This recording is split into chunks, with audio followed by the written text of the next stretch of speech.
moogtahay in la samayn karo hacking iyadoo la soo dhex marayo abis aad aaminsan tahay oodan ka shakin waliba iyadoon abiskaasi waxba laga bedelayn ayna kugu shaqaynayaan si caadi ah kaliya taa file yar oo malware ama virus ah ayuun baa la socda abkaasi aad isticmaalayso taasi waxaa lagu magacaabaa DLL hacking waana mid ka mid ah xeeladaha aad ku qarsoodiga badan ee xilligan loo adeegsado hackingka muuqaalkeena maanta waxaan kusoo qaadanaynaa macluumaad ku saabsan DLL hacking soo dhawaad dhalinyaro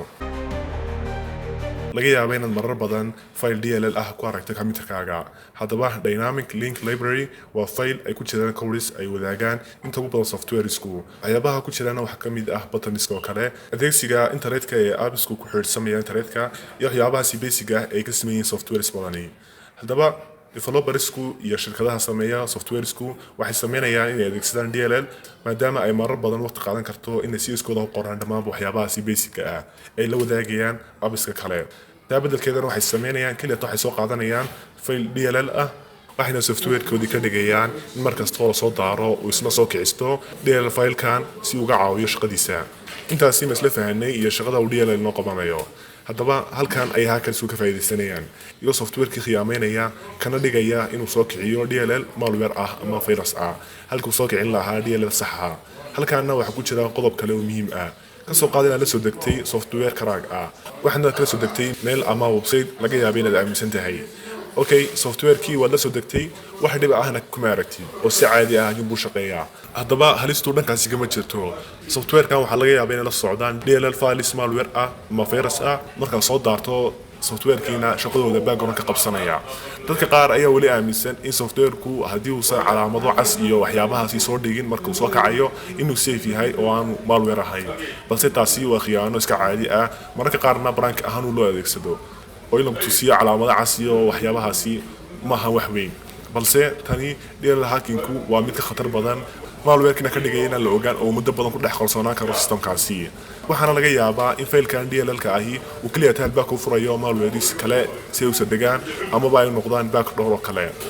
iyadoo waxyaabihii malware qaban jiray oo dhammaan noocyadii malware-ka ahaa way noqon karaan DLL filekani intaasi ma isla fahanay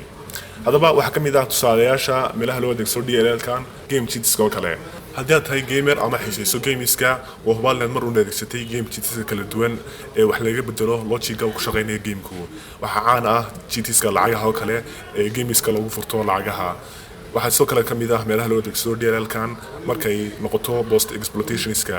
ama marka la hagareeyo system ee la rabo in lagu sii dhex jiro oo lagu sii dhex qarsanaado waxa la adeegsanayaa DLL oo filekan lagama shaki badanaa softwareskuna waxay u soo rangareeyaan si joogto ah haddaba sidee uga taxadiri kartaa DLL hackingka haddii aad tahay developer adeegsada DLL waxaa muhiim ah inaad adeegsato absolute path markaad soo gashanayso DLL file